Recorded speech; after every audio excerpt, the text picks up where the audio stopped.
el 5. Si usted no quiere buscarlo, pues no pasa nada. Ahí está en la pizarra. Y dice así: voz que clama en el desierto, preparad camino a Jehová, enderezad calzada en la soledad a nuestro Dios.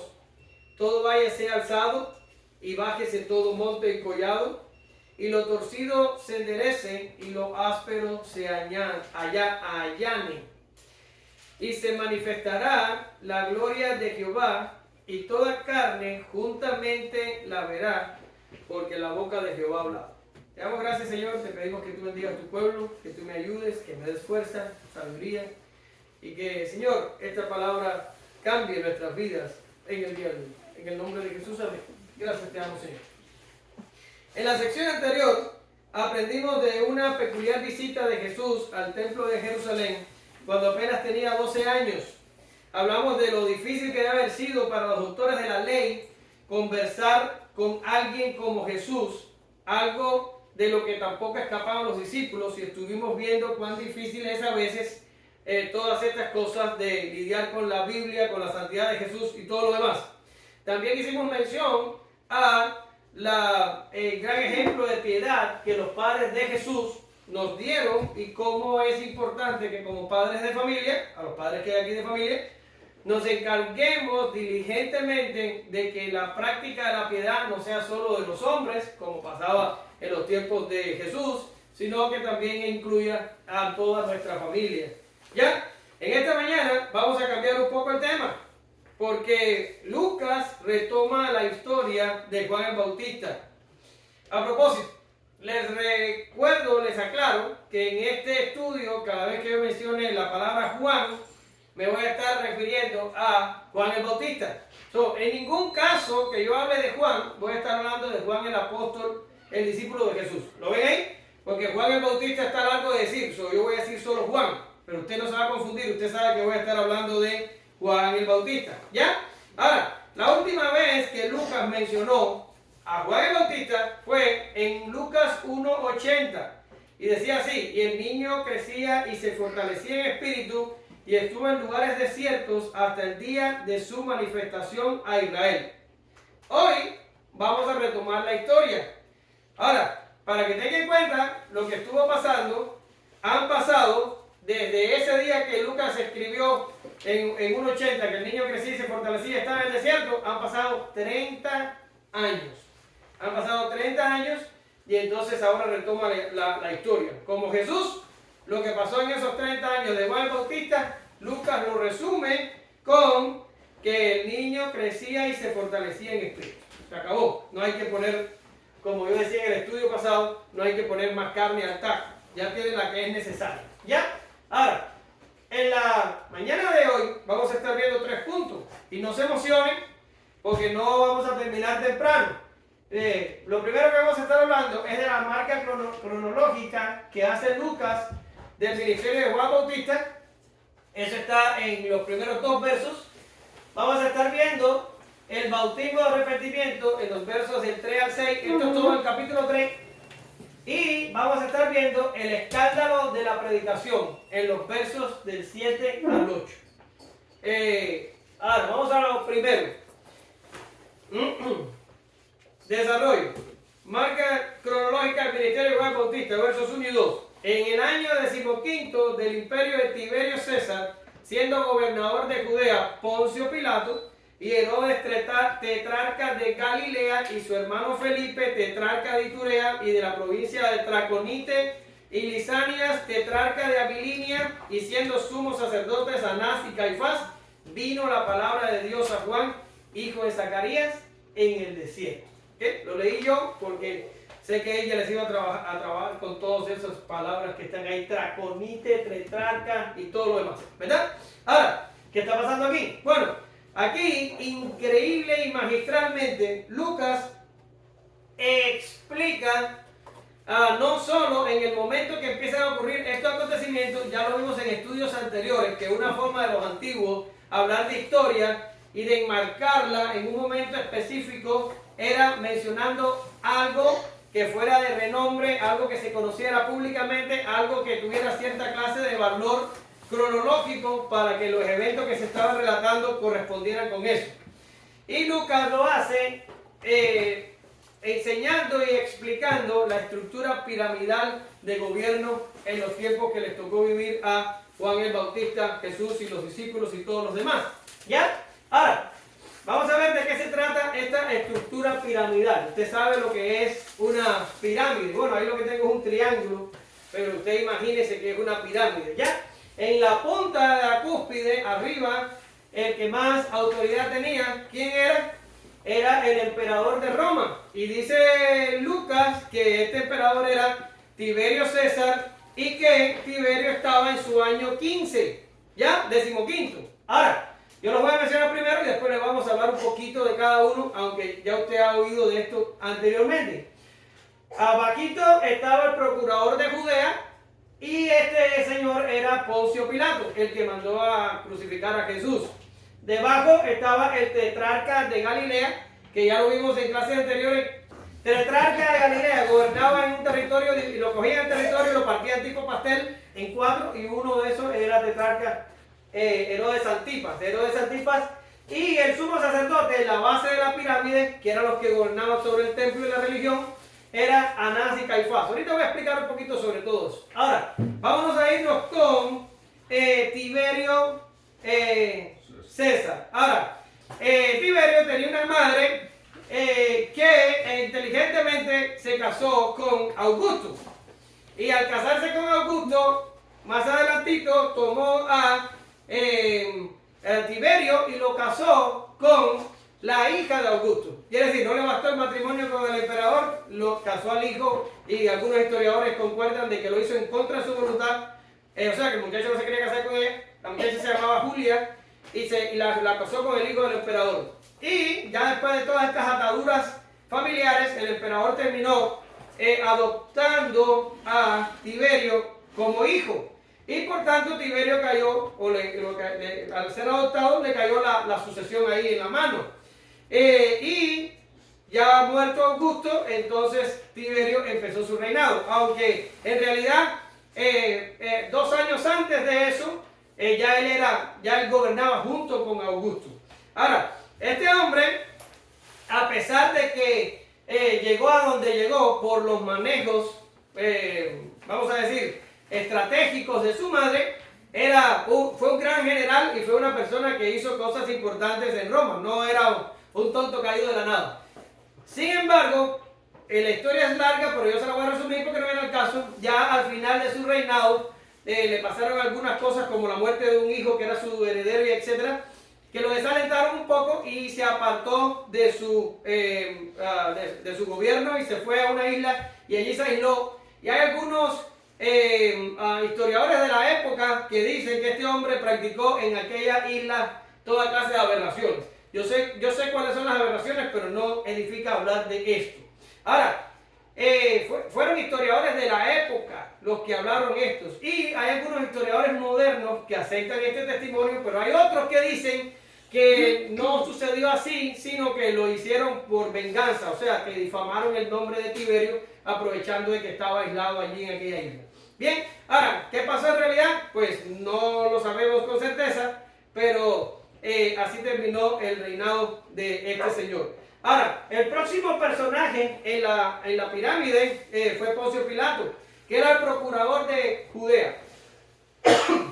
Ahora, este hombre era un hombre astuto y que no le faltó escrúpulos para recurrir a cualquier tipo de violencia y crueldad para mantener la paz. Ahora, este señor Pilato, un poco después que crucificó a Jesús, fue un poco cruel, reprimiendo una revuelta que se produjo en Jericín. Los samaritanos se revolvieron un poco, se sublevaron, pero se le fue la mano a Pilato y entonces fueron y protestaron por la crueldad de este señor y fue depuesto. Y lo mandaron a Roma a ver a Tiberio, pero ¿qué pasó? Que Tiberio se murió en lo que este iba. Y entonces Pilato sale de la escena política, no se vuelve a hablar de él. Hay algunos que se aventuran a decir que poco tiempo después de lo que yo estoy contando, el hombre se suicidó. ¿Ya?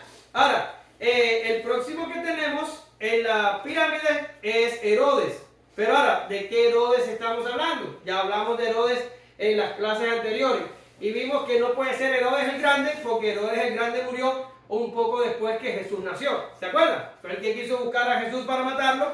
Jesús se fue a Egipto. Bueno, él no se fue. Los padres lo llevaron a Egipto hasta que Herodes murió y entonces él regresa. Ahora, ¿qué Herodes es este? Bueno, pues es el hijo de Herodes el Grande. Se llama Antipas y es el rey o el tetrarca que gobernó todo el tiempo del ministerio de Jesús. Ahora, este señor fue un pervertido también y se agarró la esposa de su hermano, Herodías, y por esta causa fue reprendido por Juan el Bautista y esto le costó, ¿qué cosa a Juan el Bautista? Le cortaron la cabeza.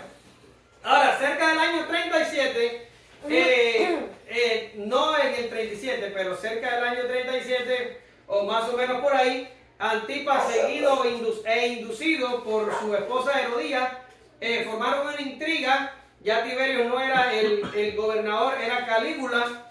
Ya Tiberio había muerto y Calígula era el gobernador y formaron una intriga porque quería que fuera Herodes, quería ser nombrado rey, que era un título que ostentó su padre, pero él no lo había podido ostentar. Y trataron de hacer esta intriga y Calígula terminó enojándose y los desterró a él y a la esposa y puso a Herodes Agripa o Herodes Agripa I en lugar de Antipas. Esto sucedió alrededor del año 37 más o menos, ¿ya? Y lo último que tengo aquí es el sumo sacerdote Anás y Caifás. Ahora, ¿qué está pasando aquí? Si usted lee el Antiguo Testamento, usted se da cuenta que solo uno era el sumo sacerdote. ¿Y de qué familia venía el sumo sacerdote? ¿Ah? De la familia de Aarón. Muy bien. Ahora, ¿qué pasa? Que cuando los romanos tomaron el poder, los romanos obviaron esta particularidad de los sumos sacerdotes y ellos agarraban cualquier levita. Ellos hacían los cambios pensando políticamente y no les importaba para nada que fuera de Aarón o no. Siendo levitas, ellos los ponían, los quitaban y hacían lo que querían con ellos. Primero fue Anás, porque Lucas los menciona a los dos, y ahora les voy a explicar por qué. Primero fue Anás, pero Anás fue depuesto y algunos dicen que Caifás, que era el yerno de Anás, antes que me preguntes, el yerno es el marido de la hija. Ahora, Caifás dio una fuerte suma de dinero para que el emperador lo pusiera de sumo sacerdote. Y todos están de acuerdo de que, a pesar de que Caifás era el sumo sacerdote oficial, Anás, su suegro, detrás de él, gobernaba tras las bambalinas. ¿Ya? Esto era la situación política y religiosa de los líderes que tenían el mando en el momento que Juan el Bautista empieza su ministerio. ¿Ya? Y nosotros nos quejamos de nuestros tiempos, pero créanme que aquellos tiempos no le faltó más complejidad. Ahora, más allá de Lucas tratar de ubicarnos a los eventos que él está relatando, también encontramos una importante lección en todo esto. ¿Ya? Estos líderes, los que estuvimos nombrando en la diapositiva anterior, se opusieron a Jesús. Se opusieron a Jesús y algunos fueron los actuantes directos de su crucifixión y muerte. ¿Ya está? Y para el año 37, todos estos líderes habían salido de la escena, algunos de ellos, la mayoría de ellos, habían muerto y ya no estaban. O sea, tan pronto como esto que estamos hablando hoy debe haber pasado entre el 27 y el 29, dependiendo del libro que usted lea. Hay algunos que dicen que pasó el 27, hay algunos libros que dicen que pasó el 29 después de Cristo. Y ya para el año 37 después de Cristo, no había pasado mucho tiempo, ya todos estos líderes habían salido de la escena, no estaban en su posición de autoridad y muchos de ellos ya estaban muertos. ¿Y a dónde quiero llevarles a ustedes hoy? Quiero llevarles a la fragilidad del gobierno humano. ¿Ya? Por si hubiera alguno aquí que tiene su confianza puesta en las elecciones o en los líderes o en los falsos mesías que por ahí se mueven, les quiero decir que el gobierno humano es frágil y no debemos poner nuestra confianza en ningún gobierno humano. ¿Ya? Ahora, tengo un texto interesante en la pizarra y este texto fue parte de una oración que oraron en los tiempos ya de la iglesia, cuando la iglesia fue establecida y la iglesia empezó a sufrir persecución. Escuchen lo que oran los discípulos. Y dice, en el medio de la oración dice, porque se reunieron los reyes de la tierra y los príncipes se juntaron en uno contra el Señor y contra su Cristo. Porque verdaderamente, escuchen, se unieron en esta ciudad contra tu santo Hijo Jesús, a quien ungiste, Herodes y Poncio Pilato, con los gentiles y el pueblo de Israel, para hacer cuanto tu mano y tu consejo habían antes determinado que sucediera. Ahora, olvídense del gobierno soberano de Dios detrás de estas cosas. Piensen en los líderes. Estos líderes se opusieron a Jesús y le dieron muerte. ¿Pero qué pasó? Jesús al tercer día resucitó. ¿Y qué pasó después de eso? Que a los 40 días ascendió. ¿Y qué pasó después de la ascensión? Que Jesús se sentó en el trono y fue coronado rey. Y Jesús gobierna hasta el día de hoy. ¿Y dónde están esos líderes? Hace mucho que murieron. Y no solo que murieron, que para cuando Lucas estaba escribiendo este evangelio, ya estos líderes eran nada en sus vidas. Ya habían salido de la escena. Hermano, es una conducta descuidada que los creyentes pongamos nuestra esperanza en los líderes terrenales y sobre todo en el gobierno y todas las demás cosas. No es responsable para nosotros. Nuestro futuro nunca debe estar puesto en estas cosas. Ahora me va a decir Diana que oró hoy. Bueno, hermano, ok. Y entonces, ¿para qué nos dice que en la oración de invocación tenemos que orar por el presidente y tenemos que orar por el gobernador de Texas y tenemos que orar por los demás líderes y todo ese lío? Si no debemos poner nuestra confianza en ellos.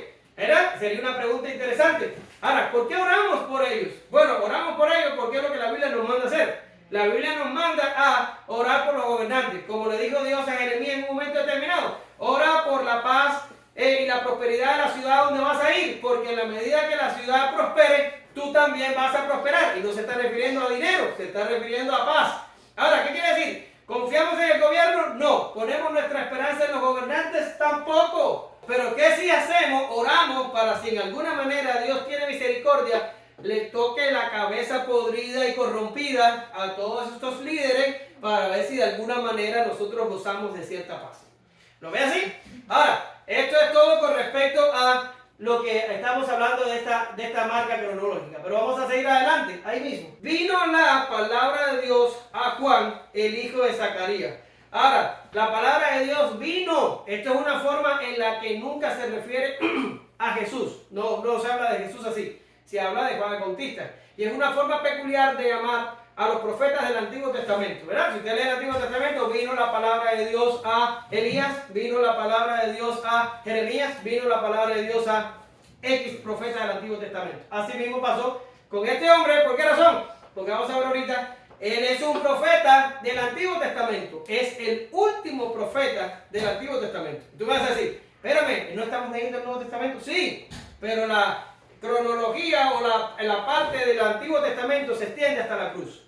Si usted lee antes de la cruz, todo eso es Antiguo Testamento, Antiguo Pacto. ¿Lo tiene? Ahora, vino palabra de Dios a Juan. ¿Por qué vino? Vino para que se cumpliese lo dicho por el profeta Isaías. Vos que clama en el desierto, preparar camino a Jehová, enderezar calzada en la soledad de nuestro Dios. Todo váyase alzado y bájese todo monte y collado, y lo torcido se enderece y lo áspero se allane.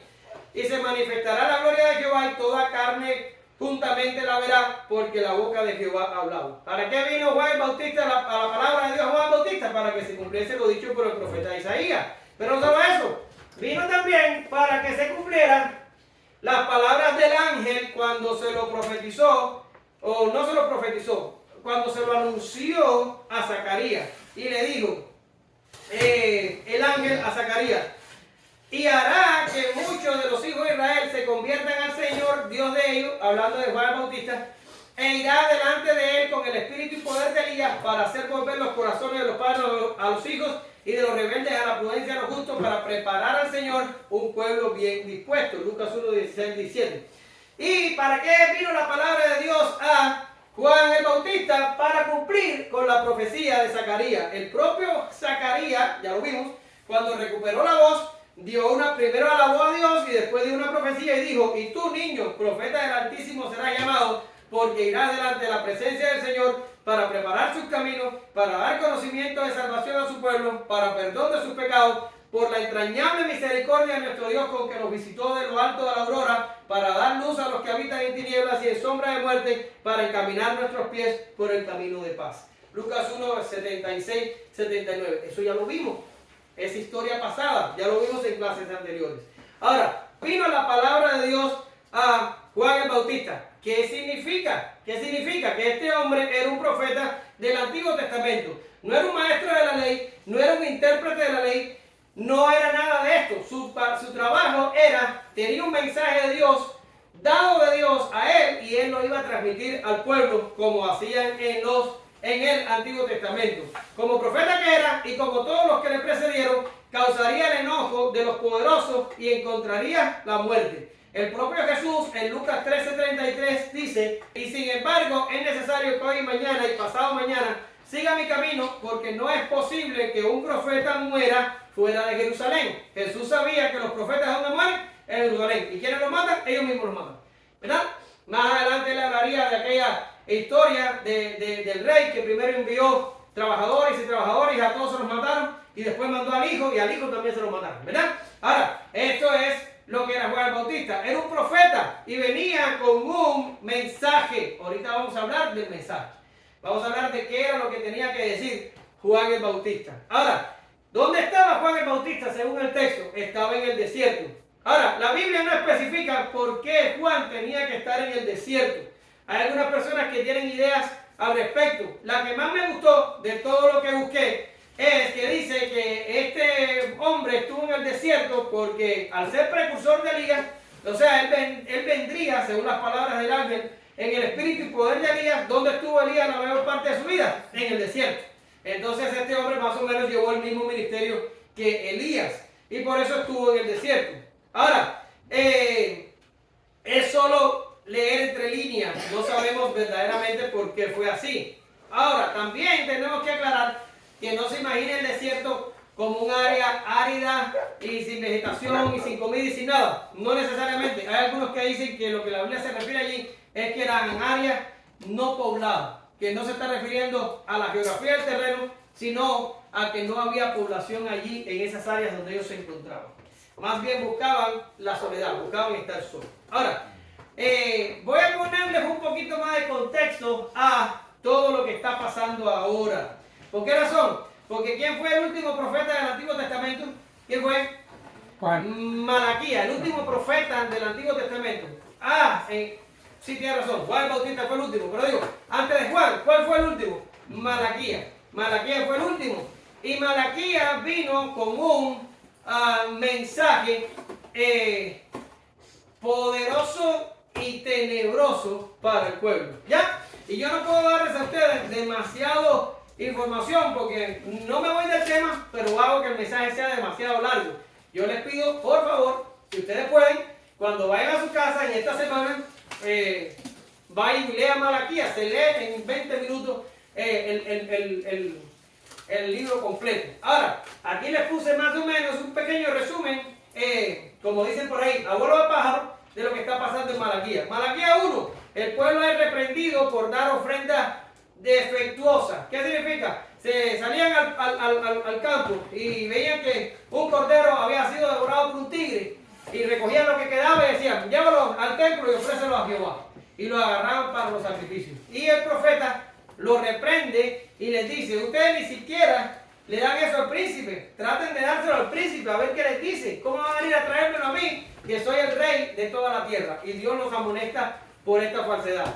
En el capítulo 2, Dios reprende a los líderes y los sacerdotes porque estos se habían extraviado, y este no era el problema. Ellos estaban extraviando al pueblo, es lo típico. Ellos no entran al reino de Dios, pero tampoco dejan que los demás entren.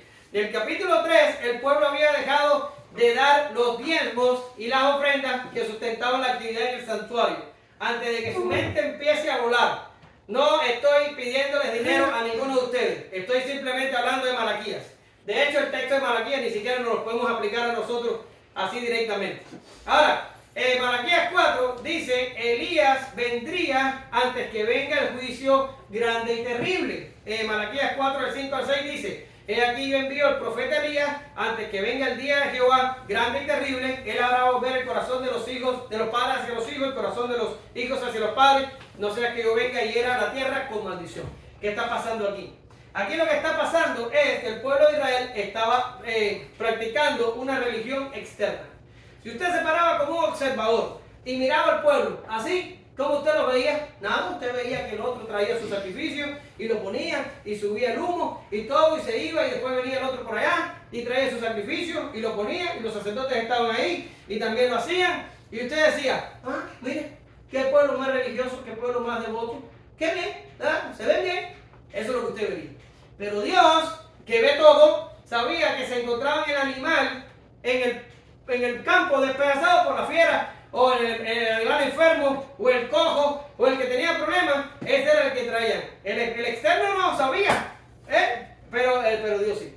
Y entonces Dios dice, eso que están haciendo está mal. Estaban practicando una religión externa. No les nacía del corazón, no querían de verdad hacerlo. Le estaban dando a Dios lo que no servía. ¿Lo ven? Le estaban dando a Dios lo que no servía. ¿Y qué pasó? Pues se paró la voz profética y no hubo más profetas por 400 años. ¿Y qué pasó 400 años después? Vino la palabra de Dios a Juan, el hijo de Zacarías, en el desierto. Pero usted se va a dar cuenta que la cosa no había cambiado. El panorama que estaba en Malaquías es exactamente el panorama con el que le tocó lidiar a Juan el Bautista. ¿Ya? Ahora, vamos a seguir. Porque se pone denso más adelante. A ver, ella, léeme lo que está en la pizarra, por favor. Y él fue por toda la región contigua al Jordán, predicando el bautismo del arrepentimiento para el perdón de pecados, como está escrito en el libro de las palabras del profeta Isaías, que dice, voz del que clama en el desierto, preparad el camino del Señor, enderezad sus sendas, todo valle se rellenará y se bajará todo monte y collado. Los caminos torcidos serán enderezados y los caminos ásperos allanados. Y verá toda la carne la salvación de Dios. Muy bien. Ahora vamos a hablar del bautismo de arrepentimiento. Vamos a ver. Lo primero, él fue por toda la región contigua al Jordán.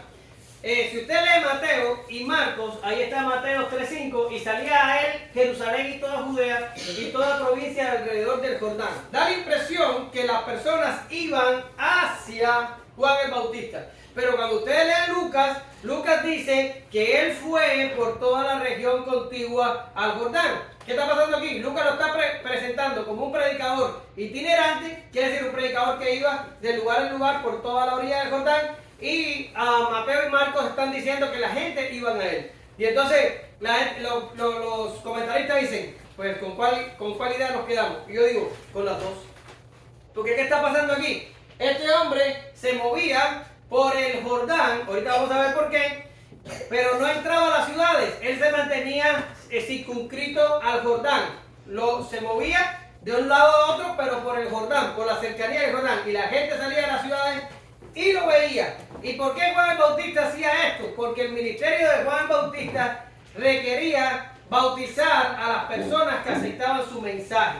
Y al quererlo bautizar, necesitaba lo que yo necesito. ¿Qué cosa necesito yo? Un río para bautizar gente. Y esto lo tenía él en el Jordán. Por eso es que se movía en las cercanías del Jordán. Y la gente iba a él, ¿para qué? Para arrepentirse y ser bautizado. ¿Lo ven? Ahora, no hay contradicción. Él sí se movía, pero se movía por el Jordán. Y la gente de las ciudades salía e iba allí donde él se encontraba. Ahora, bautismo.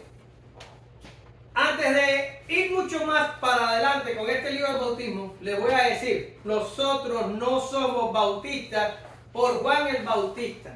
No hay ninguna conexión entre el bautismo de Juan y el bautismo cristiano.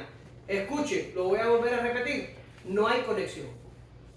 Una cosa es el bautismo de Juan, y lo vamos a ver hoy, y una cosa es el bautismo cristiano, y eso lo vamos a ver en otro momento. pero no tiene relación. Pero además, antes de Juan hubo bautismo. ¿Qué se bautizaba? Se bautizaban los prosélitos. ¿Alguien sabe aquí lo que es un prosélito?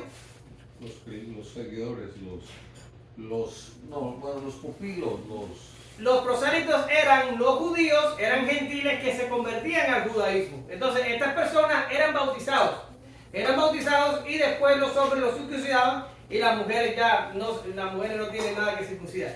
Pero bien, se bautizaban primero, ¿verdad? El prosélito se bautizaba, pero el bautismo de prosélito del Antiguo Testamento tampoco tiene conexión con el bautismo de Juan. Pudiéramos decir que el bautismo de Juan es único en ese marco bíblico. No tiene conexión con el del Antiguo Testamento sobre el prosélito y no va a tener conexión con nuestro bautismo cristiano. ¿Ya? Eso ya lo establecimos. Ahora, la pregunta se impone. ¿Por qué bautizaba Juan? ¿Por qué bautizaba? ¿Cuál era el problema con el bautismo? Y aquí también hay una pequeña cosa que lo voy a decir, pero no quiero decirlo, pero voy a decirlo. Y es que, como bautizaban en el río, aquí los bautistas particulares, o sea, los que me antecedieron a mí, han hecho una trinchera, se han metido en ella con todo tipo de pistolas y granadas, y ahí no hay que los muevan, y dicen que porque bautismo significa inmersión, Juan el Bautista sumergía a las personas en el río Jordán, y que esta es la forma establecida para bautismo. Ahora, déjenlo así. Ya, por el bien de ustedes y mío, así lo dejamos. Ahora, ¿por qué bautizaba Juan? ¿Por qué bautizaba? Bueno, bautizaba porque, escuche bien, los judíos habían apostatado de la religión verdadera. Dice, ¿en serio? ¿Cómo puede ser? Sí, así mismo es. Los judíos no estaban practicando el judaísmo como debía ser practicado. Ellos habían apostatado. De hecho, si usted estudia el contexto histórico de todo este tiempo, usted va a encontrar a unos personajes que se llaman los esenios, y va a oír hablar del origen de los fariseos, y va a oír hablar de los rollos del mar muerto, de todas estas cosas. Y estos fueron gente que vieron la podredumbre en que se había convertido en la religión y se trataron de alejar de todo eso y buscaron a Dios en lugares apartados, ¿ok? Y se dedicaron a estudiar las escrituras. Bueno, después los fariseos se echaron a perder también. Ahora, los judíos habían apostatado la verdadera religión, habían abandonado la verdadera religión, estaban practicando una religión externa. Ahora usted va a decir, ¿cómo? Ahorita te voy a dar más base, pero te la estoy introduciendo todo suave para que lo entiendas. Y lo segundo, el judaísmo había fracasado en su misión de proclamar a Dios en las naciones. Ellos se habían convertido en una nación con una religión nacionalista. ¿Qué significa una religión nacionalista? Significa que habían dicho, los únicos que nos salvamos somos los judíos, y esto significa que si te quieres salvar, solo te salvas si eres judío. ¿Lo ven? Y esto fue un peligro para los tiempos que estamos hablando, cuando los judíos abrazaron el nacionalismo religioso, pero es un tiempo peligroso también en nuestros tiempos, porque ahora en Estados Unidos se habla un poco también de un nacionalismo cristiano. Y a pesar de que nuestra Constitución dice que no vamos a hacer proselitismo político, voy a abordar esto del nacionalismo cristiano un poquito para que usted se mantenga alerta, ¿verdad? Y hay un movimiento ahora en Estados Unidos que está ganando fuerza, que es el movimiento de algunos que dicen que necesitamos traer el cristianismo de vuelta a Estados Unidos, ¿ya? Porque lo que hace fuerte a Estados Unidos son las raíces cristianas en este país. Y seguro que usted está diciendo, no me vas a salir ahora de que a ti te molesta eso. Sí. ¿Por qué razón? Porque ese no es el sentido del cristianismo. El cristianismo no ha sido predicado o no es extendido para que se haga este tipo de nacionalismo como diciendo, vamos a usar el cristianismo para hacer una nación fuerte. No es así. El cristianismo no sirve para eso, ¿verdad? La Gran Comisión dice, vete y predícale a cuánta gente. ¿A cuánta gente? A toda criatura. ¿Ya? Y cuando nos manda a predicar a toda criatura, está refiriéndose a toda tribu, a todo pueblo, a toda región. ¿Ya? ¿Qué quiere decir? El cristianismo no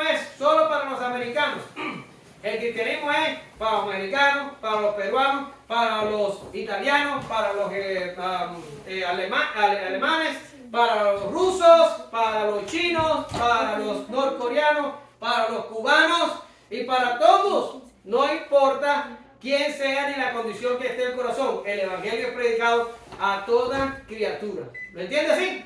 Y no es una herramienta política para hacer fuerte una nación. No. El evangelio es predicado para que el reino de Dios sea extendido y para que aquellos que van a ser salvos se conviertan. ¿Usted lo ve? No, Jesús no vino a instaurar un reino político. Hemos hablado de eso antes.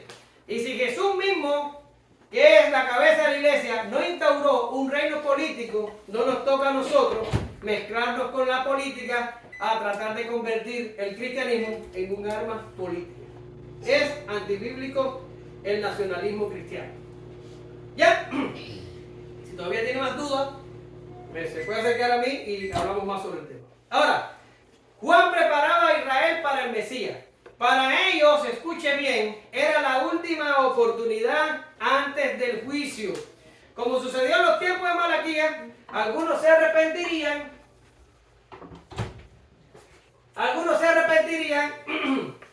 y otros rechazarían el mensaje para su propia perdición. Malaquías 3, 16 al 18. Entonces los que temían a Jehová hablaron cada uno a su compañero. Y Jehová escuchó y oyó, y será para mí especial tesoro, ha dicho Jehová a los ejércitos. Escuche, en el día en que yo, Jehová, actúe y los perdonaré, como el hombre perdona a su hijo que le sirve. Entonces volveréis y discerniréis la diferencia entre el justo y el malo, entre el que sirve a Dios y el que no le sirve. Ahora, este es el trabajo de Juan Bautista, alar o volver del mal camino a los israelitas que estaban destinados para esto. Y los demás, ¿qué iba a pasarles? Como dice Pablo en Romanos, los demás serían endurecidos. Así es, pero tenía también otra cosa el ministerio de Juan, y era que preparaba el camino para la predicación a los gentiles. Y esto no viene de Juan el Bautista, esto viene de Isaías.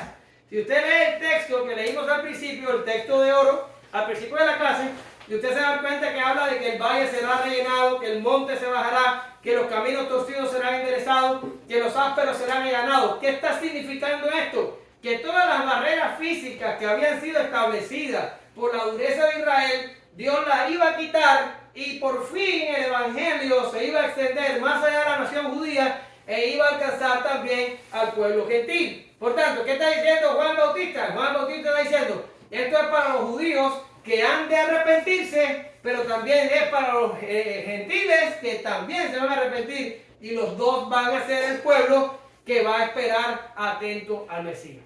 ¿Lo ven? Este es el problema con el ministerio de Juan y su bautismo para arrepentimiento. Ahora, vamos a seguir adelante. El escándalo de la predicación. Échele. Y decía a las multitudes que salían para ser bautizadas por él: oh generación de víboras, ¿quién os enseñó a huir de la ira venidera?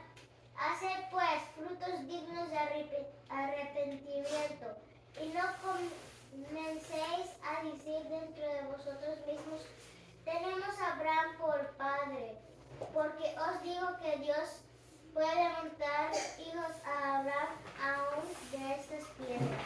Ahora, a mí siempre me han criticado muchos por ser un predicador muy áspero, que agarro a la gente y los exprimo y se sienten mal. Y yo después veo a Juan el Bautista y me siento un niño de pecho viendo a esta gente. Y entiendo lo que está pasando aquí. Juan Bautista está en la cercanía del Jordán y la gente empieza a venir a él, ¿verdad? Y Juan el Bautista, ¿cómo le dice? Ay, gracias por venir, qué bueno que estás aquí, qué bueno por haber venido, qué bueno Yesenia que viniste el domingo, qué bueno Mirna, qué bueno que viniste, bien, qué bueno. No le hacía eso. Separable decía: camada de víboras, hijos de serpientes, quienes enseñó a huir de la ira venidera. Es como si me hubiera parado en la puerta con un altoparlante y cuando los veo bajar de sus carros empiezo a decirle: generación de víboras,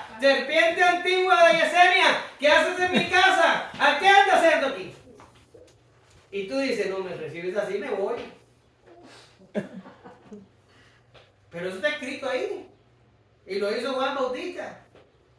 Ahora vamos a ver por qué le llama generación de víboras. ¿Por qué? Ahora, hay un comentarista que dice, ¿qué significa que este hombre le dijera esto a las multitudes que salían para ser bautizados? ¿Qué es lo que está pasando aquí? Bueno, lo que está pasando aquí es que Juan se da cuenta del problema de ellos, que es el mismo problema de nosotros. ¿Y cuál es el problema?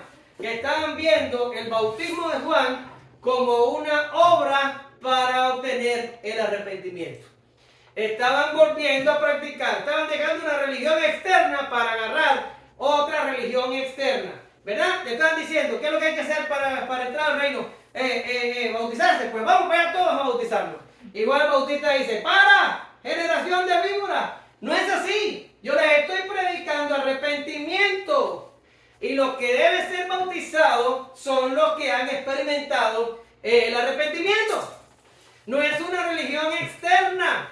Debe haber ocurrido primero un cambio en tu corazón, que ahorita vamos a ver que solo puede producirlo Dios, y después te bautizas, víbora encarnecida. ¿Ya? ¿Te imaginas? Que coja a ella y a Martín Jr. le diga, ustedes dos partes de víboras, vayan a pensar si son cristianos o no, antes que ellos los metan en el agua. Eso es lo que está haciendo Juan aquí. Exactamente lo que está haciendo Juan aquí. ¿Qué era importante para Juan? Que hubiera arrepentimiento, que hubiera fe, que la gente creyera de corazón. No era una cosa que podían bañarse de religión, no. Era una cosa que tenía que surgir dentro. Nosotros hemos oído muchas veces en la escuela, el orden de los factores, ¿qué cosa? No altera el producto. No altera el producto. 2 por 3, ¿cuánto es? Dale, responde si puedes responder mejor. 2 por 3. 6. Y 3 por 2. 3 por 2, 6. El orden de los factores no altera el producto. Pero en teología, el orden de los factores sí altera el producto. ¿Ok? ¿Qué era lo importante aquí? El arrepentimiento. ¿Hay arrepentimiento? Ven que yo te bautizo. ¿No hay arrepentimiento? ¿Que me vas a perder el tiempo? ¿Qué te pasa que me crees lavadora? Eso es exactamente lo que estaba diciendo Juan el Bautista. No puede ser externo, hermano. Venir a los domingos aquí no te salva. Venir a los domingos a cualquier otra iglesia y darse mal a la iglesia que quieres asistir no te salva. Leer la Biblia los fines de semana, las semanas, a orar, a ayudar, tirarte de arriba del techo, no te salva. Las obras humanas no te salvan. Las buenas intenciones no te salvan. Dar dinero a la iglesia no te salva. Y ya sé que estoy gritando, pero los cubanos gritamos. No te salva, hermano. Te estás engañando a ti mismo si confías en el brazo de carne. Tiene que ser algo dentro primero. Vamos a llegar ahí. Pero dice Juan el Bautista, ¿quién nos enseñó? Es una pregunta retórica. ¿Qué significa? Que la respuesta está en la misma pregunta. Juan el Bautista le está diciendo, ¿quién te enseñó a huir de la ira venidera? Porque yo estoy seguro que yo no fui el que te enseñó. ¿Y por qué Juan el Bautista, ni yo, Omar Ramírez, pudo o puede enseñarles a ustedes a escapar de la ira venidera? Porque humanamente no te vas a escapar de la ira venidera. Si no has nacido de nuevo, si no crees y tienes fe en tu corazón de todo lo que yo estoy hablando, tú vas a ir al juicio. Vas a ser encontrado culpable y te vas a pasar la eternidad en el infierno. Tan sencillo como eso. Ahorita decía Diana en la oración, decía, no, porque esta persona se murió y ya le está dando cuenta a Dios. Y yo digo, sí, exactamente así. Tan fácil como eso. Si te moriste, vas a dar cuenta. Y si lo que pasó en tu corazón no fue genuino, no importa lo que hiciste. El Señor te va a decir, apartados de mí, nunca os conocí, hacedores de maldad. Hay algunas versiones que dicen, ustedes que practican la iniquidad. No es algo que usted pueda hacer. Lea Malaquías y vea que es lo mismo. La gente del Antiguo Testamento, 400 años antes, estaba practicando la vida externa, pensando que estaban salvos. Y aquí esta gente bien dijeron, bautizarse es lo que hace falta. Pues vamos a bautizar. Escuche el texto que le voy a decir. Y tema, por favor, tema. Yo a veces me digo, Señor, ¿cómo yo logro que mi gente lo entienda? Y a veces no sé cómo voy a hacer yo que ustedes entiendan esto. Pero miren las palabras de Isaías al pueblo. Y escuche esto para que usted entienda que la religión no salva. No salva. Escuche lo que dice Isaías al pueblo. Por supuesto, este está en el contexto de Isaías al pueblo de Judá. ¿Ok? Pero escuche lo que le dice. Príncipe de Sodoma, oíd la palabra de Jehová. Escuchad la ley de nuestro Dios, pueblo de Gomorra. Espérate, hermano, espérate. ¿A quién le está hablando de Isaías? Le está hablando a Judá. Pero ahí está diciendo que está al príncipe de Sodoma y está hablando del pueblo de Gomorra. Está hablando en sentido figurado y le está diciendo, ustedes, o sea, no ustedes, aquellos, están practicando los mismos pecados que se practicaban en Sodoma y en Gomorra por la causa de que Dios descendió fuego y los consumió. Y ustedes están igualitos. O sea, en serio, no ustedes. Le estoy hablando lo que decía Isaías. Y dice, ¿para qué me sirve? Dice Jehová, la multitud de vuestros sacrificios. Escuche, no lo puedo poner en la pizarra porque está muy largo. Hastiado estoy de holocaustos de carnero y de cebo de animales gordos. No quiero sangre de bueyes, ni de ovejas, ni de machos cabríos. ¿Quién demanda esto de vuestras manos cuando venís a presentaros delante de mí para hollar mis atrios? No me traigáis más vana ofrenda. El incienso me es abominación. Luna nueva y día de reposo. El convocar asamblea no lo puedo sufrir. Sus iniquidades son iniquidad vuestras fiestas solemnes. Vuestras lunas nuevas y vuestras fiestas solemnes las tiene aborrecidas mi alma. Me son gravosas. Cansado estoy de soportarlas. Escuche esto. Y dice, cuando extendáis vuestras manos, yo esconderé de vosotros mis ojos. Asimismo, cuando multipliquéis la oración, yo no oiré. Llenas están de sangre vuestras manos.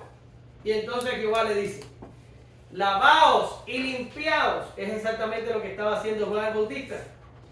Quitad la iniquidad de vuestras obras delante de mis ojos. Dejad de hacer lo malo. Aprended a hacer el bien. Buscar el juicio. Restituir al agraviado. Hacer justicia al huérfano. Amparar a la viuda. Y cuando lo logres, venid luego, dice Jehová, y estemos a cuenta. Si vuestros pecados fueren como la grana, como la nieve serán emblanquecidos. Y si fueren rojos como el carmesí, vendrán a ser como blanca lana. Si quisieres y oyeres, comeréis el bien de la tierra. Si no quisieres y fueres rebelde, seréis consumidos a espada, porque la boca de Jehová lo ha dicho. Tú me puedes dar a mí una apariencia de piedad y me puedes engañar. No importa el coeficiente de inteligencia que yo tenga. Me puedes engañar y me puedes dar una apariencia. Pero a Dios no puedes, hermano. No puedes. Y Dios le está diciendo a este pueblo, al pueblo del pacto, al pueblo que cruzó por el Mar Rojo, al pueblo que vio ¿cómo se dice? Las plagas de caer sobre Egipto, al pueblo que vio el maná caer del cielo, las codornices y todo lo demás. Le está diciendo, estoy cansado de todos ustedes. La religión de ustedes me tiene harto, porque ustedes están haciéndolo externamente. Y por dentro lo único que tienen es pecado e iniquidad. No te puedes ir a tu casa hoy, practicar pecado toda la semana y venir después de aquí el domingo a reírte de Dios en su cara. No puedes hacerlo. Por eso es que yo digo, tenemos que hacer una iglesia Corán Deo. ¿Qué significa eso? Que te llevas a Dios cuando sales de aquí. Te llevas a Dios cuando estás en tu casa. Te lo llevas cuando te bañas, cuando vas al trabajo, cuando estás solo. En cualquier momento te tienes que llevar a Dios. Y tienes que vivir delante de Él, consciente de su santidad. ¿Consciente? ¿A qué vienes aquí si te pasas la semana pecando? No pierdas más el tiempo. Y está duro el mensaje, y les dije al principio, esto tocaba, no es que lo planifiqué para apurruñarnos en el día de hoy, tocaba, como lo que toca para la semana que viene, toca, porque ahí está el texto, no lo puedo borrar. Ya para allá, hermano. O lo hacemos Sométete mundano y vive tu vida. Nadie te va a criticar. ¿Quién te obliga? Yo llamé a algunos de ustedes diciendo, si no vienes hoy, vas a ver lo que va a pasar. ¿Qué es eso?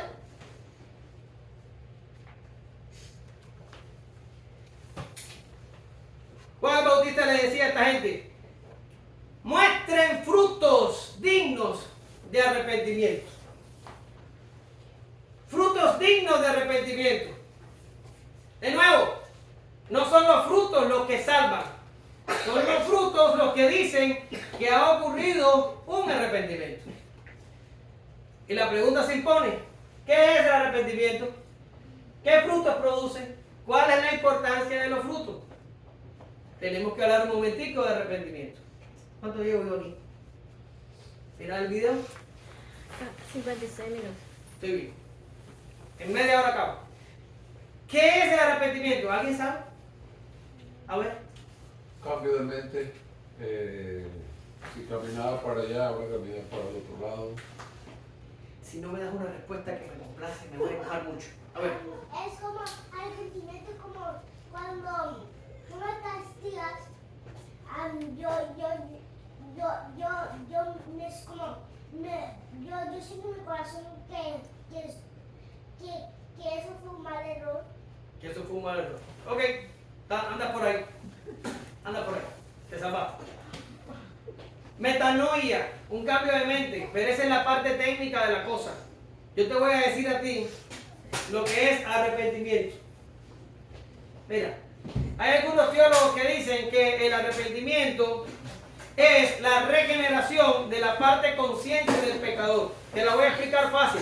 La regeneración propiamente dicha ocurre en el área subconsciente de la persona.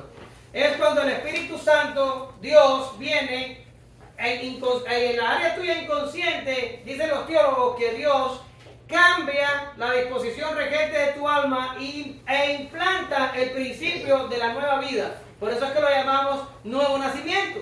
Pero esto sucede y usted no se da cuenta que sucedió. Es una obra de Dios que ocurre en su área subconsciente que usted no se da cuenta. Pero ¿qué es lo que es el arrepentimiento? El arrepentimiento es el efecto de esta regeneración interna que se produce, se traduce afuera y en tu área consciente, ya no en la inconsciente, se produce una regeneración. ¿Ya? Es una obra de Dios, el Espíritu Santo. Usted no se puede arrepentir estrictamente hablando. ¿Ya?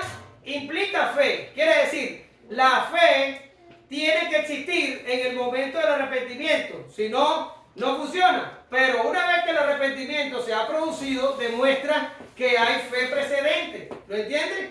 Ahora, presupone información nueva. Para que tú puedas cambiar tu mente, yo te tengo que dar información nueva. ¿Cuál es la información? ¿Alguien la sabe? El llamado externo, la predicación de la palabra. ¿Me tengo que acercar al pecador? No. Vaya, quiero coger a alguien que no se vaya a enojar. A mí. A ti. Tengo que llegar y decirte, eres un pecador y has cometido pecados. Si tú no te arrepientes, te vas a ir al infierno y allí vas a estar en la eternidad. Nadie te va a salvar, tus obras no te van a salvar, tus buenas intenciones no te van a salvar. Yo mismo no te voy a salvar. Tienes que creer en Jesucristo. Eso es información nueva. Porque hay gente que se cree buena. Y yo todavía no entiendo cómo una persona se puede creer buena. Pero hay gente que se cree así. Y está bien. Yo vengo con información nueva a fastidiarte la existencia. Somos pecadores. Somos malos. Hasta cuando tratamos de hacer el bien, lo hacemos mal. Somos malos. Esa es la información nueva. Y si tienes fe en Jesucristo, Jesucristo puede salvarte. Ese es el Evangelio. Información nueva. Pero ahora, también involucra las emociones. Hay alguna gente que se va al extremo y piensa que es pura emoción. Como, ay, qué mal me siento por haber pecado. No dramatices. Lleva emociones. Dicen los teólogos, y miren cómo lo dicen, que provoca una santa tristeza por haber ofendido la santidad de Dios. No es tanto como demasiado llanto, aunque hay algunas mujeres que les gusta llorar. Si usted quiere llorar, llore. Yo no tengo problema con eso. Pero tiene que ser una tristeza santa, que usted se siente mal por haber ofendido a Dios y su santidad. ¿Ya? Y en el área volitiva, es la acción de volverse del pecado. ¿Qué significa volverse? Como dice Martín, tú ibas para allá pecando, pecando, pecando y de momento te cae el 20, crees en el evangelio y dices, no, pero no puedo pecar, no puedo pecar. Es lo que hemos estado hablando todo el día. Ahora, escucha, dicen los teólogos que no solo te reviertes en tu dirección y te alejas del pecado, sino es que sientes una aversión por él. ¿Qué significa? Odias el pecado, te aborreces a ti mismo cuando pecas y quieres estar lo más lejos posible del pecado. Ahora, ¿qué me dices a mí? Espera, hermano, espera. A mí a veces me dan ganas de cometer el pecado. Si yo lo siento tan rico, exacto, eres un inconverso. ¿Ya? El que se ha arrepentido verdaderamente siente aversión por el pecado. Lo comete por flaqueza, pero siente aversión. Lo comete por sinvergüenza, y ahí me incluyo yo soy sinvergüenza cuando peco, pero cuando peco me odio a mí mismo por haberlo hecho, odio el pecado que cometí y trato de que Dios me limpie de esa cosa, como decía David, límpiame con hisopo para que pueda ser limpio, porque yo trato de limpiarme yo y no lo logro. Tienes que limpiarme tú. ¿Lo ven? Esto es arrepentimiento. Ahora, estrictamente hablando, explicando todo esto que le acabo de decir, ¿cuántas veces una persona puede sufrir esto en la vida? No, una vez. ¿Por qué razón? Porque este arrepentimiento del que estamos hablando es lo que nosotros conocemos como la conversión. Cuando una persona cree y se arrepiente, nosotros decimos, esa persona se ha convertido. Ahora, cuando usted ya se arrepintió y ya tuvo fe, y eso significa que te convertiste, empieza ¿qué cosa? Ese arrepentimiento es un acto instantáneo. ¡Pam! Dios lo hace, y como dice Martín, tú cambias y te vas alejando del pecado. Cada día pecas menos. Pero, ¿qué empieza a partir de ahí? ¿Empieza qué cosa? ¿Qué empieza? Regeneración. Que me salve. Regeneración. No, la regeneración pasó antes. La santificación. ¿Ya? Y en el proceso de santificación, a veces vas a pecar.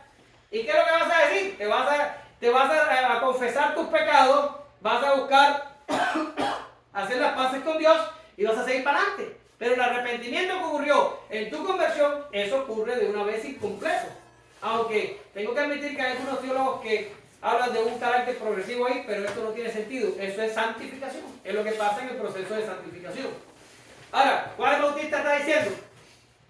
¿Cuál Bautista está diciendo? Muestren frutos de que se han arrepentido. ¿Cuáles son los frutos? Los frutos son confesión de pecado, reparación de errores, aversión para el pecado y cambio de dirección consciente. Rápido. Confesión de pecado. Hay que cogerse en serio. Los niños míos, cuando oran, ellos saben que lo primero que se hace, ¿qué es lo primero que se hace cuando se ora? Hay que dar gracias. Hay que dar gracias. Y después de la gracia, ¿qué hay que hacer? Pedir perdón por los pecados. Pedir perdón por los pecados. Y después de pedir perdón por los pecados, entonces hay que hacer peticiones. Pero no antes. Hay que pedir perdón por el pecado. Hay que confesarlo. Hay que decir, no al sacerdote, no a Dios. Tiene que decir, perdóname porque hice esto. No es como decir, ay Señor, tengo sueño, me voy a dormir, perdón mi pecado en nombre de Jesús, amén. No, eso no sirve para nada. Eso no sirve para nada. Confesión de pecado, reparación de errores. Porque lo sé que pasa, y mucho pasa en los matrimonios. El matrimonio pasa por la crisis y el marido le dice lo mismo de siempre. ¿Qué es lo que siempre te dice ella? No va a volver a pasar. ¿Y qué pasa la próxima semana? Dilo tú. Ahí está. Lo voy a hacer. Reparación de errores. Tenemos que reparar lo que ha pasado y no volverlo a hacer, hijo. Es como que vengas y digas, voy a empezar a construir la casa. Ve, Martín Junior, que está en planes de casarse. Pues voy a hacer el cimiento y voy a empezar a construir la casa. Y viene el otro día la desarma. Y después vuelve y le empieza a construir de nuevo y viene el otro día y lo vuelve a desarmar. ¿Cuándo se va a casar el pobre? ¿Cuándo va a vivir la casa? Jamás. Es como la historia que era la Odisea, que la mujer tejía y después destejía. ¿Y cuándo iba a terminar el dibujo? ¡Jamás! Yo digo rectificación de errores. Tienes que cometer el pecado, arrepentirte y soltarlo el hombre ya. Óyeme, párale. ¿Ya? Hay una historia por ahí que no sé si será cierta, que dice que pasaba la señora al altar y le decía, Señor, quita las telarañas de mi vida. Y le iba el pastor a orar por la señora para quitarle las telarañas. Como al tercer domingo el pastor le cagó el 20 y dijo, Señor, quítale las telarañas a la hermana, pero mata a la araña. porque ya ha pasado 3 veces por la misma telaraña. Yo te digo, hermano, por Dios de los cielos, Porque si no ¿hasta cuándo? haciendo telarañas. Si no sigue haciendo telarañas y telarañas, ¿hasta tú lo entiendes? ¿Hasta cuándo? Tenemos las arañas ahí metidas en la gaveta y ahí las dejamos. Hay que matar la araña, hay que matar el pecado. Le decía a Abraham ayer y a Yesenia ayer, léete el libro de Juan Owen sobre la mortificación del pecado. Tenemos que tener una lucha diaria contra el pecado, hermano. Aversión por el pecado. Creo que es aversión. Lo que hizo José. La mujer se le asió, lo quería con él. Corre, por favor, corre. Cuando vayas a pecar, corre. Como decíamos en Cuba, es mejor decir que aquí corrió que aquí murió. ¡Corre! Cambio de dirección consciente. Ya lo dijo Martín. No tengo más que agregar ahí. Cambio de dirección consciente. ¿Por qué son importantes los frutos? Porque los frutos demuestran que el arrepentimiento ha ocurrido. Y esto es todo lo que pedía Juan. Si Dios ha obrado en tu corazón y te has arrepentido, ven, por favor, te voy a bautizar. Ahora, ¿qué pasa? Que estamos en un contexto judío del primer siglo. Y los judíos no se bautizan. Por eso es que se llama, el inciso se llama el escándalo de la predicación. Esta predicación de Juan el Bautista era una predicación escandalosa para los judíos. ¿Por qué razón? Porque los judíos se creían salvos, santos y resuelto el problema, somos hijos de Abraham y por ser hijos de Abraham todo está maravilloso. Y le decía a Juan Bautista, ¿cómo te atreves? ¿Cómo te atreves a decirme que yo necesito arrepentimiento? ¿Cómo te atreves a decirme que yo necesito dejar de pecar? ¿Cómo te atreves a decirme que yo tengo que ser bautizado como si yo fuera un prosélito? ¿Qué te pasa? Reacciona. Yo soy un hijo de Abraham. Ese es el escándalo de la predicación. ¿Verdad? La gente que está todo bien.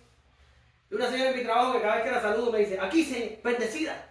Y estoy un día a preguntarle, mija, ¿qué significa que estás bendecida, mija? Explícame. Porque estoy casi seguro que no lo estás. Explícame, ¿qué significa?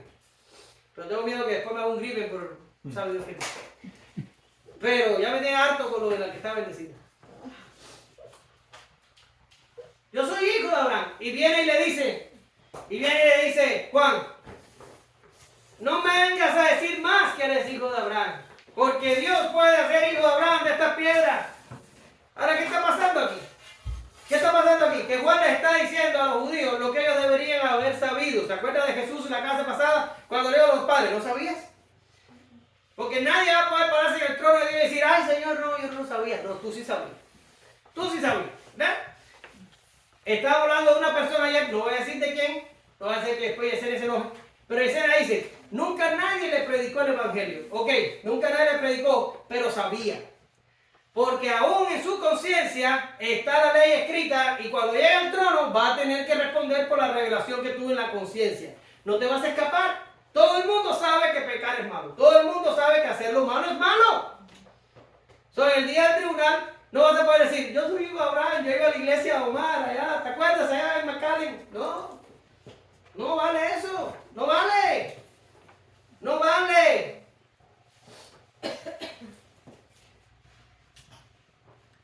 Pablo diría, no que la palabra de Dios haya fallado, porque no todos los que descienden de Israel son israelitas, ni por ser descendientes de Abraham. Escuche, son todos hijos. Si no en Isaac, te será llamada descendencia. Esto es, no los que son hijos según la carne, son hijos de Dios, sino los que son hijos de la promesa son contados como descendientes. Soy padre de 2 hijos, tú de 5, aquel 7. Y yo con 2 me alcanza para vivir un estado de anticipación que me fastidia la existencia. Porque yo le digo, Señor, yo no quiero que sean ricos, ni quiero que sean universitarios, ni quiero que prosperen, ni quiero que sean sanos, ni quiero que sean nada de eso. Yo lo único que quiero es que tú provoques en ellos 2 el nuevo nacimiento. Punto. Ya después de eso, si tú quieres, haz lo que tú quieras. A no ponerme radical y usted no se asusta. Pero eso es lo único que pido. Nuevo nacimiento. Nuevo nacimiento. Parezco ahí letanía. Nuevo nacimiento. Nuevo nacimiento. Porque no por nacer en un hogar cristiano donde la Biblia camina por las paredes, ya son cristianos. ¡No lo son! Es más, tienen un peligro peor que el inconverso. Porque con el tiempo se acostumbran y dicen, no, si yo soy mejor que el amigo mío que vaya a la escuela, que es un blasfemo. Soy mejor. Nadie es mejor. Ni yo soy mejor. Todos necesitamos a Cristo. Y aquí Juan el Bautista le dice, ¿te vas a sacar que eres hijo de Abraham? Eres un pecador. Y a no ser que Dios te haya elegido para salvación, no te vas a salvar. Porque no es por ser hijo de Abraham, es por ser hijo de la promesa. No me vengas a tirar en cara que eres hijo de Abraham. No se hereda la religión. No se hereda la salvación. Es por nuevo nacimiento.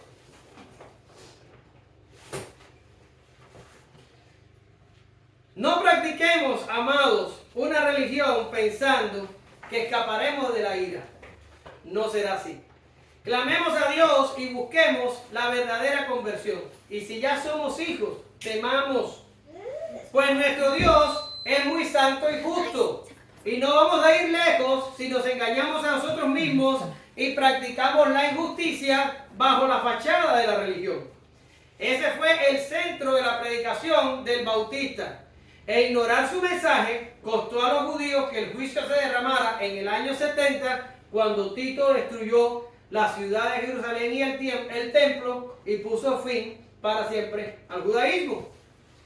Bien lo había dicho Pablo en su carta a los romanos y nos sirve como solemne recordatorio. Pues las ramas, dirás tú, fueron desgajadas para que yo fuese injertado. Bien, por su incredulidad fueron desgajadas, pero tú por la fe estás en pie. ¿Y qué dice Pablo? No te ensoberbezcas, sino teme, porque si Dios no perdonó a las ramas naturales, tampoco a ti te perdonará. ¿Tú sabes cuál es la última palabra del Antiguo Testamento? En Malaquías, ¿cuál es la última? Maldición. Esa es la última palabra. ¿Ok? Y eso es lo que viene sobre las personas que son, como decía Santiago, la palabra le entra por aquí y le sale por el otro lado. Es como cuando te miras al espejo y después se te olvida quién eres. Tenemos que ser no oidores de la palabra, tenemos que ser también, ¿qué cosa? Hacedores de qué. Que practicas la palabra. Gracias te damos, Señor, en esta mañana. Perdónanos a todos, Señor, porque a veces nos sentimos tan complacidos y sentimos como que ya llegamos a la meta, pero no, en realidad el mundo sigue siendo cruel, nosotros seguimos siendo pecadores, y aunque tú has hecho has hecho una gloriosa obra de regeneración y estás haciendo una gloriosa obra de santificación en nosotros, la pelea contra el pecado es real y tenemos que tomárnosla en serio. Señor, que no seamos como estos judíos de los tiempos de Malaquías o de los tiempos de Juan, que pensaban que haciendo obras humanas se salvarían. Sabemos que es por tu mérito, por tu vida perfecta, Señor, y por tu sacrificio en la cruz que le damos esta bendita salvación. Ayúdanos a perseverar, Señor. Que tu Espíritu Santo nos guíe y podemos ser no solo hijos tuyos que dan frutos dignos de lo que ha pasado en nuestra vida, sino que seamos de aquellos que incitan a otros también a entrar y no de los que impiden que entren. En el nombre de Jesús oramos y te damos gracias.